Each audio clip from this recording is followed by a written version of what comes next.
नमस्कार दोस्तों। Ocean network में आपका स्वागत है। मैं हूं ओमकार चौधरी।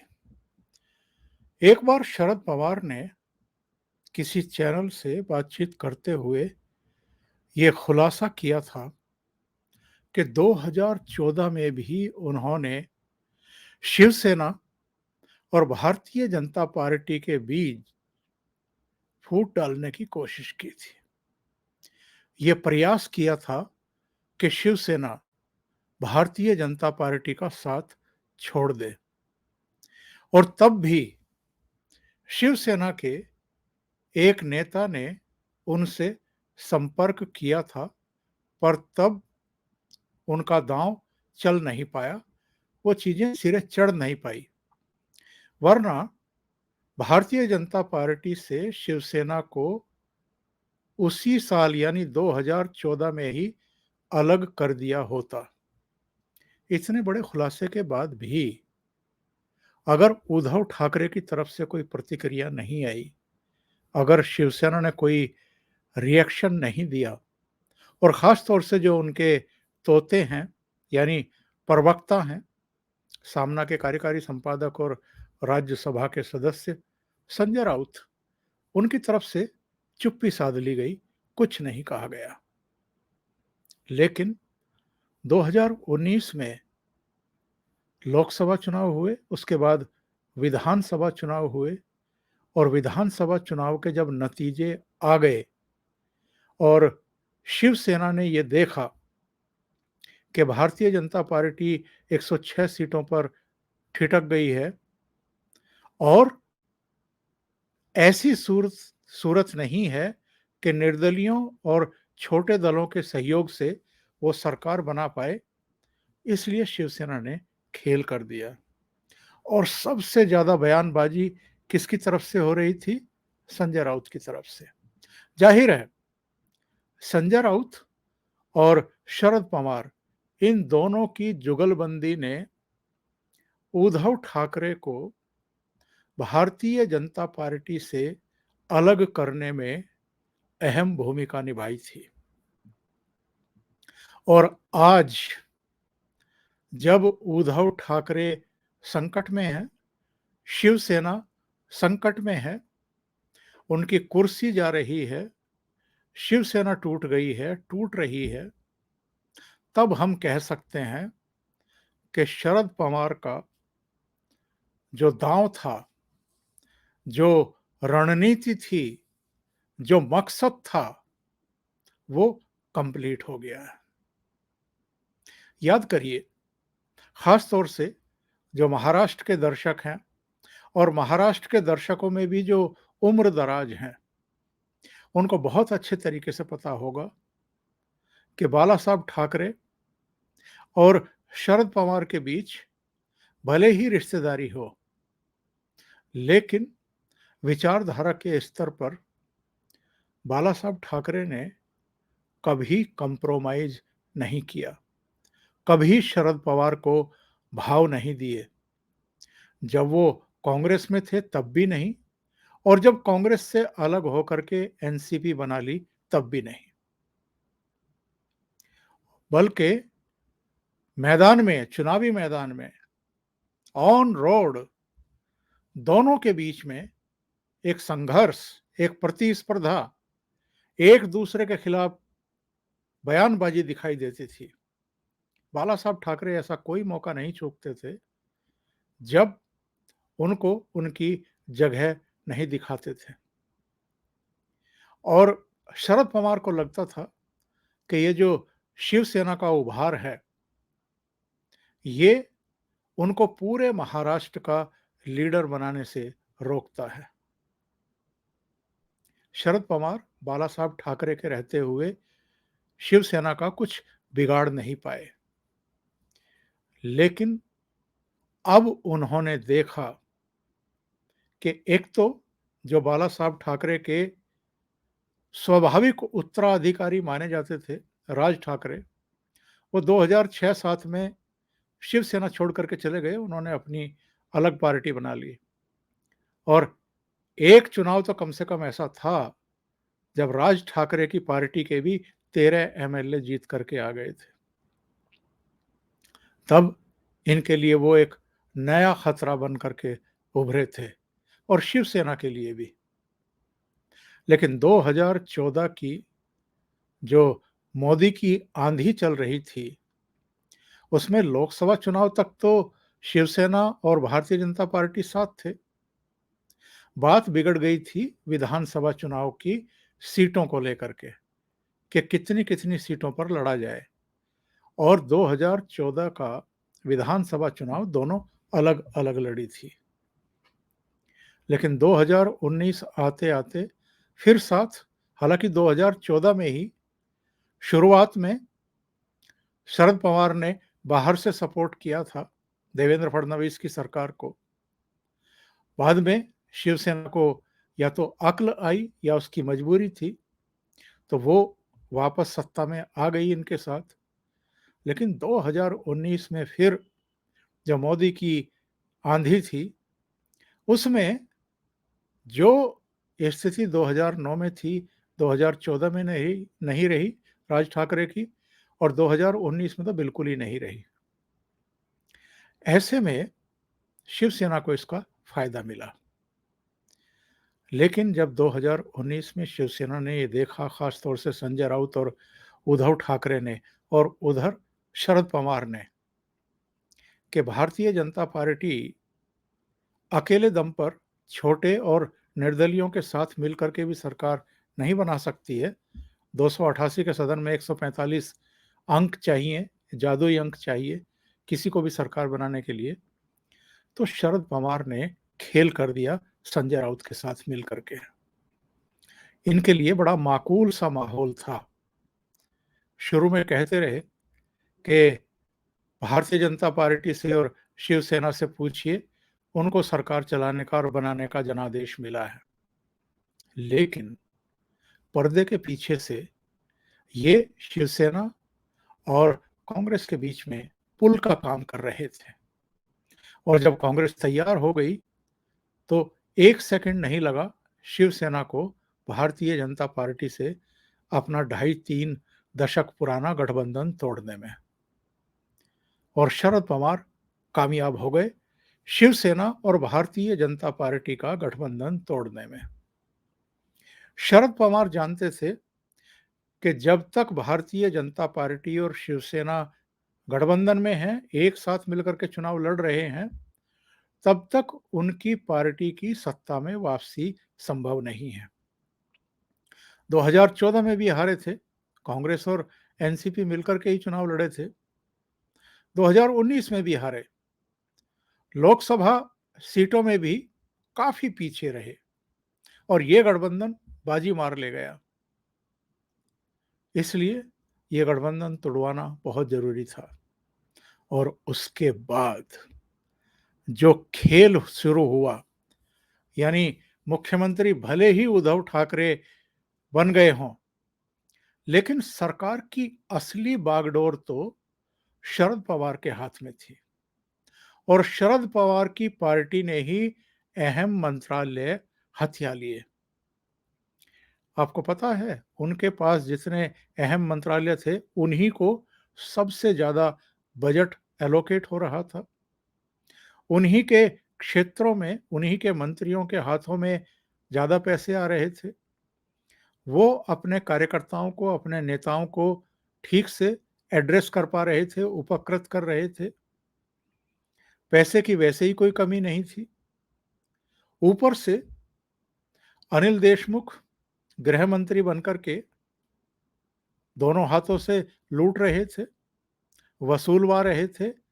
सचिन वाजे को जिस तरीके से बहाल कराया गया, 16 साल बाद सेवा में लेकर के आया गया, और उनको एक बहुत ही महत्वपूर्ण विभाग दिलवा दिया गया, क्राइम यूनिट दिलवा दी गई, और उसमें तमाम जो सनसनीखेज मामले थे, और जिनको आप कह सकते हैं कि जो कमाई वाले केस थे, वो भी संजय सचिन वाचे वाजे को दे दिए गए। और ट्रांसफर हो, पोस्टिंग हो, नियुक्तियों में जिस तरीके का गोरख धंधा चला, भ्रष्टाचार चला, जिस पर बाद में रश्मि शुक्ला ने रिपोर्ट भी बना करके दी, जिससे इतने ज्यादा खफा हो गए उद्धव ठाकरे और शरद पवार, कि रश्मि शुक्ला को महाराष्ट्र छोड़ करके केंद्र में प्रतिनियुक्ति पर आना पड़ा और जो ट्रांसफर पोस्टिंग में मनमानी की गई, सीताराम कुंटे और आपके अ, अनिल देशमुख, परमवीर के जरिए और जो दूसरे लोग थे, उन पर प्रेशराइज़ करके कि मुख्यमंत्री ऐसा चाहते हैं, मातोश्री ऐसी चाहती है, आदित्य ठाकरे के फ़ोन, उन ट्रांसफर पोस्टिंग में भी जो बड़ा खेल हुआ, वसूली प्लस ट्रांसफर पोस्टिंग एक तरीके से उद्योग धंधे में तब्दील हो गई और तमाम दूसरे जो हथकंडे अपनाए गए तिजोरियां भरने के लिए, उसके चलते बाद में जो ईडी की जांच हुई, इनकम टैक्स डिपार्टमेंट की हुई, सीबीआई की हुई, उसमें परतें उगड़ी, पता चला कि एक्चुअल में हो क्या रहा था। सरकार पर कब्जा किस लिए किया इन तीन दलों ने मिलकर के, शिवसेना, एनसीपी और कांग्रेस ने। तीनों की कोई विचारधारा नहीं मिलती थी, तीनों का कोई नीति, नियत, नेतृत्व किसी भी तरीके से साम्यता नहीं थी। बाला साहब ठाकरे की एक अलग विचारधारा थी, अलग सिद्धांत थे, अलग तरह की उनकी आइडियोलॉजी थी और इन दोनों दलों की, कांग्रेस की और एनसीपी की, जिनको 2019 के इलेक्शन में महाराष्ट्र की जनता ने फेल किया था, विपक्ष में बैठने को कहा था, वो शिवसेना को पटा करके उनके मुख्यमंत्री बना करके सत्ता की मलाई खा रहे थे। और जो काम कभी नहीं हुआ, शरद पवार ने वो कर दिया, यानी उद्धव ठाकरे को मुख्यमंत्री बनवा दिया। ठाकरे परिवार बाला साहब ठाकरे के समय कभी भी ये पदों की दौड़ में नहीं रहा, चुनावी राजनीति में नहीं कूदा। दूसरों को उन्होंने चुनाव लड़ने का मौका दिया, दूसरों को उन्होंने लोकसभा स्पीकर बनवाया, मुख्यमंत्री बनवाया। कम से कम 2 मुख्यमंत्री तो पहले रहे ही हैं। पहले मनोहर जोशी, फिर नारायण राणे और मनोहर जोशी बाद में अटल जी के समय लोकसभा के स्पीकर भी बने। केंद्र में मंत्री रहे शिवसेना के लोग, राज्य में भी 2 बार मुख्यमंत्री और फिर जब इनकी ताकत घट गई, भारतीय जनता पार्टी की बढ़ गई, तो देवेंद्र फडणवीस भारतीय जनता पार्टी के पहले मुख्यमंत्री बने और इनकी तरफ से मंत्री उनके साथ मौजूद थे। लेकिन वो होता है ना कि मैंने बाला साहब ठाकरे को ये वचन दिया था कि किसी शिव सैनिक को मुख्यमंत्री बनाऊंगा। ये पता नहीं कहाँ से एक बहाना तलाश करके लेकर के आए उद्धव ठाकरे। एक और झूठ चलाने की कोशिश की थी इन्होंने, जिसका अमित शाह ने खंडन कर दिया था कि साहब बाला साहब ठाकरे के कमरे में अमित शाह बैठे हुए थे, उन्होंने ये वचन दिया था, वायदा किया था कि ढाई ढाई साल मुख्यमंत्री का पद दोनों के पास रहेगा। अमित शाह ने उसका सीधे सीधे खंडन किया कि ये सब बेकार की बातें हैं, ऐसी कोई बात ही नहीं हुई थी। लेकिन इन्होंने फेस सेविंग तो करनी थी, लेकिन शरद पवार ने जिस तरीके से इनको झांसे में लिया, जिस तरीके से इनका गठबंधन तोड़वाया भारतीय जनता पार्टी से, जिस तरह ठाकरे परिवार की प्रतिष्ठा को धूल में मिलाने का काम किया, शिवसेना को तोड़ने का काम कर दिया। क्योंकि विचारधारा के स्तर पर मैंने एक वीडियो में कल भी कहा था कि शिवसेना के जितने एमएलए जीत करके आए या भारतीय जनता पार्टी के जितने एमएलए जीत करके आए, वो तो एनसीपी या कांग्रेस के जो कैंडिडेट थे उनको हरा करके आए थे ना। इसी तरीके से एनसीपी के या कांग्रेस के जितने एमएलए जीत करके आए, वो या तो भारतीय जनता पार्टी के खिलाफ लड़ रहे थे या शिवसेना के खिलाफ लड़ रहे थे। और जनादेश जो मिला था वो भारतीय जनता पार्टी और शिवसेना को मिला था। कांग्रेस को तो 44 सीटें मिली थी 288 के सदन में, एनसीपी को केवल 54 सीटें मिली थी। यानी इनको महाराष्ट्र की जनता ने विपक्ष में बैठने का आदेश दिया था और शिवसेना को भारतीय जनता पार्टी के छोटे भाई के तौर पर 56 सीटें देकर के भेजा था। भाजपा को 104 6 सीटें देकर के भेजा था। लेकिन शरद पवार ने साजिशन, रणनीति के तहत, एक षड्यंत्र के तहत वो गठबंधन तोड़वाया। उसके बाद उद्धव ठाकरे को मुख्यमंत्री बनवा दिया ताकि सरकार की जितनी बदनामी होगी, जितनी गालियां पड़ेंगी, जितनी एंटी इनकम्बेंसी बढ़ेगी, उतना इनकी लोकप्रियता नीचे जाएगी, गालियां इनको पड़ेंगी और वो मजे से सत्ता का भरपूर आनंद ले रहे थे, लूटपाट में लगे हुए थे। जितनी बदनामी इन लोगों को मिली है, उसके चलते ये नौबत आ गई कि पूरे महाराष्ट्र में और महाराष्ट्र के बाहर भी जो केंद्रीय जांच एजेंसियों ने जांच पड़ताल की और दो दो मंत्रियों को जेल भेजा मनी लॉन्ड्रिंग के मामले में, उससे इतने खराब संदेश गए हैं कि इन्होंने तो सत्ता पर कब्जा ही इसलिए किया था ताकि लूटपाट की जा सके, भ्रष्टाचार किया जा सके। नवाब मलिक के डी गैंग के साथ रिश्ते उजागर होना, या अनिल देशमुख के गृह मंत्री रहते हुए, जिसका बहुत विस्तार से उल्लेख परमवीर सिंह ने अपनी चिट्ठी में किया था, जो 8 पेज की चिट्ठी उद्धव ठाकरे को लिखी थी, किस तरीके से वो लूट में लगे हुए थे, सचिन वाजे की किस तरीके से बहाली कराई गई। ये सारी चीजें ये शो करती हैं कि जनता की समस्याओं से, विकास के कार्यों से, या जो एक मकसद होता है सरकार के गठन का और सत्ता में आने का, कि चलिए कुछ और नहीं कर रहे हैं तो अपनी पार्टी का विस्तार ही कर लीजिए, जहां जहां पार्टी नहीं है वहां उसे खड़ी कर दीजिए, वैसा कुछ हुआ नहीं। और उद्धव ठाकरे एक नाकारा, एक अकर्मण्य और घर से काम करने वाले मुख्यमंत्री के रूप में बदनाम हुए। पब्लिक के बीच में जाना नहीं और जन समस्याओं को लेकर के कभी कोई बहुत ऐसा जेस्चर उनका दिखा हो, ऐसा भी नहीं। और जो टूट फूट हुई है शिवसेना में, और जितने बड़े पैमाने पर हुई है, और टूट फूट भी किसने कराई है, उसके अगवा कौन बने हैं, जो बाला साहब ठाकरे के भी करीबी थे, विश्वास पात्र थे, और जो ठाणे इलाके के बहुत ही लोकप्रिय हिंदूवादी आनंद दिघे के भी चेले थे, चेले रहे हैं। एकनाथ शिंदे, जिनका जिक्र चल रहा था, नाम चल रहा था 2019 में मुख्यमंत्री के तौर पर, जब ये गठबंधन वगैरह तोड़ करके ये अलग हो गए थे।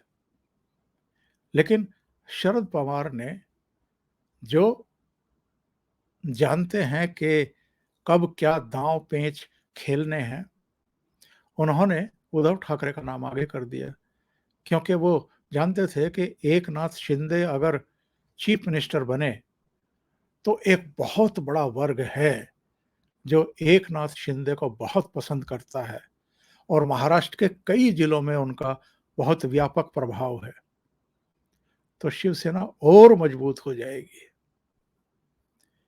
और उनके पास तो अनुभव भी था शासन का, प्रशासन का, जमीन से जुड़े हुए नेता हैं, जनता के बीच में रहने वाले नेता हैं।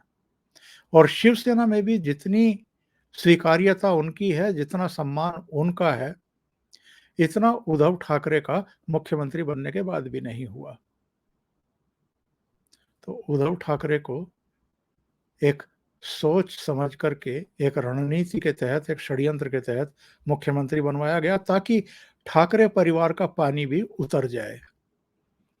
आप कल्पना कर सकते हैं कि अगर ये मुख्यमंत्री नहीं बनते और मातोश्री में ही बैठ करके शिवसेना को और सरकार को चलवाते, तो क्या इनका इतना अपमान होता, इनको इतनी अपमानजनक स्थितियों के का सामना करना पड़ता जितनी अपमानजनक स्थितियों का सामना अब ये कर रहे हैं।